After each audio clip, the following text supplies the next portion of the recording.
So the network is trying to put together a framework to provide support for everything that happens within the network.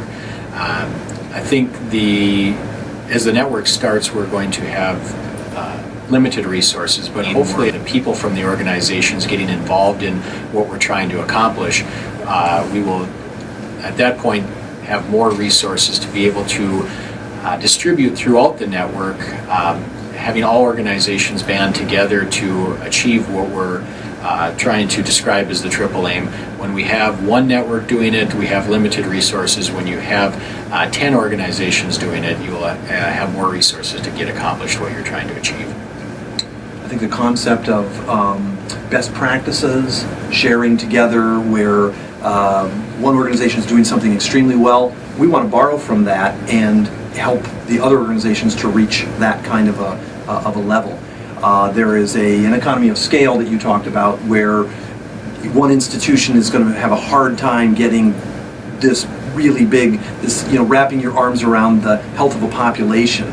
Central Minnesota is a large area where there's no way one institution could possibly do that, but together we can support one another and really improve the health of our population. Plus, we don't want to recreate the wheel in every organization. We all know that there'll be ideas that will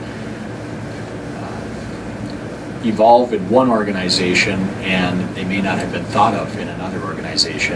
If you bring all the organizations together, you can share these ideas, things that have worked and things that may not have worked. You can share different opportunities and things that have been capitalized on and share them throughout central Minnesota. So what is good in one organization may be good in the other 9 organizations, and we can quickly replicate that and implement that idea and or workflow. One of the concepts that's important here, and we'll probably get into that another time, but the concept of leakage, the concept that somebody can be going to this doctor and this doctor and not trying to pull anything, just simply trying to find someone to help them with their health care. And since none of them communicate effectively together, we miss the opportunity to band together and really support this patient. I have a patient that I knew that fell through the cracks in that way, and we might talk about that in the future about Danny, because that was an opportunity that was missed because we didn't have this concept that we're really enveloping the health of our community and supporting the total population, not just the sick folk who come in to see me in my office.